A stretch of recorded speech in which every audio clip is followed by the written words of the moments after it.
There is a generation growing up right now that has never known a world without iPads, voice assistants, or AI-generated content. They've never had to memorize a phone number. They've never been lost without GPS. Some of them said their first words to Alexa before they said them to their parents. They're called Generation Alpha, born between 2013 and 2024. And by the time they're adults, they will be the largest generation in the history of the planet. But here's the part that should make every single one of us pay attention. Their brains are literally developing differently than ours did. And nobody is ready for what that means. Now you might be thinking, they're just kids. How deep can this really go? And that's exactly the mistake everyone is making. Every generation gets mocked when they're young. Millennials were called lazy. Gen Z got labeled as overly sensitive. But Gen Alpha is different, not because of who they are, but because of when they are. They're the first generation to be raised entirely inside the algorithm. Not alongside it, inside it. And the psychology behind that? It's unlike anything researchers have ever documented. Stay for point number 4 on this one, because it's the thing every parent, teacher, and employer is going to have to deal with, and almost nobody sees it coming. Let's start with the most fundamental shift. The human brain is not finished developing when you're born. It's shaped by whatever environment it grows up in. Neuroscientists call this neuroplasticity, the brain's ability to physically rewire itself based on experience. Now think about what Gen Alpha's environment looks like. From the age of 2, sometimes earlier, their primary source of stimulation is a screen. Not just any screen. A screen powered by an algorithm that is specifically designed to hold attention as long as possible. That algorithm learns what makes a child's eyes stay locked: bright colors, fast cuts, constant novelty, and the brain adapts to that input. It starts expecting that level of stimulation as the baseline.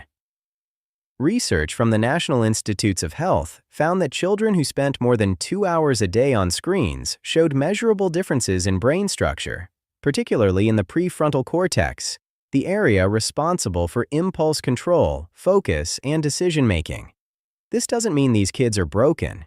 It means their brains are optimized for a completely different world than the one their parents grew up in. And the gap between those two worlds is getting wider every single year. Here's where things get really interesting. Every generation before Gen Alpha learned social skills the same way, face-to-face. You learned to read body language by being in a room with other kids. You learned empathy by seeing someone cry in front of you. You learned conflict resolution by arguing on the playground and figuring it out yourself. Gen Alpha is the first generation where a significant chunk of early socialization happens through screens. Playdates on FaceTime, friendships built in Roblox, conversations held through voice chat and Fortnite. Now, is that inherently bad? Not necessarily. These kids develop skills that older generations never had. They can collaborate with strangers across the globe. They understand digital communication intuitively. They navigate virtual spaces like they're walking through their own neighborhood. But there's a trade-off. Studies from UCLA's Children's Digital Media Center found that kids who spent extended time on screens scored significantly lower on recognizing nonverbal emotional cues. They could text you exactly how they felt. But reading a face across a dinner table? That was harder. They're not less emotional.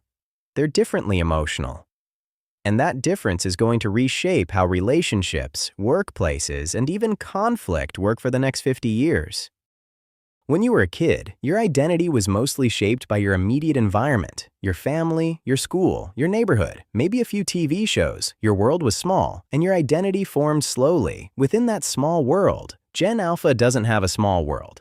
They have the entire internet from day one. Every subculture, every aesthetic, every belief system, every identity label, all available, all the time, before they've even figured out what they personally like. Psychologist Erik Erikson described identity formation as a process of exploring and then committing. You try things, you fail, you find what fits. But that process requires something crucial: friction, boredom, Limitation. You figure out who you are partly by bumping up against what you're not. When everything is available instantly, that friction disappears. And what you get is a generation that can describe themselves in incredibly specific terms. Their aesthetic, their pronouns, their Enneagram type, their Hogwarts house, but who often struggle with a much simpler question. Who am I when I'm not performing for anyone? It's not that they lack identity. It's that they have access to too many identities before their brains are ready to choose. This is the one I mentioned at the beginning, and if you're a parent, a teacher, or a manager, this is the one you need to hear. Every previous generation grew up with a relatively clear authority structure. Parents knew more than kids. Teachers were the gatekeepers of knowledge.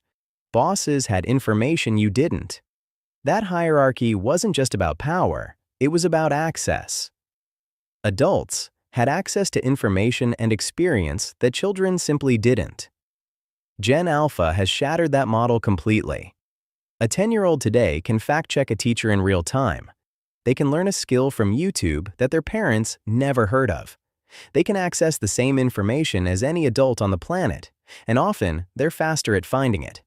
This doesn't mean they don't need guidance. They absolutely do.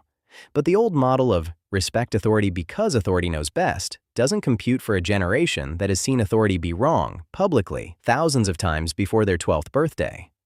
They don't reject authority out of disrespect. They reject authority that can't justify itself. And that distinction is going to fundamentally change how we teach, how we lead, and how we parent. The adults who thrive with this generation won't be the ones who demand compliance. They'll be the ones who earn trust through transparency. And finally, the big one that everyone argues about.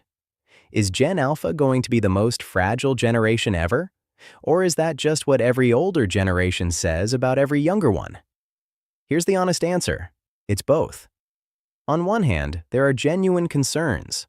Rising rates of childhood anxiety, shorter attention spans, increased difficulty with boredom tolerance, a dependence on external stimulation that previous generations didn't have. These are real, measurable, documented trends. But on the other hand, this generation is developing resilience in areas we've never even tested for. They're adapting to a pace of change that would have overwhelmed every generation before them. They're building community across borders.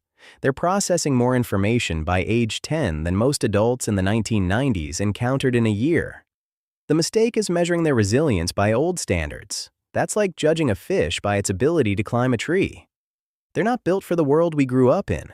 They're built for a world that doesn't fully exist yet.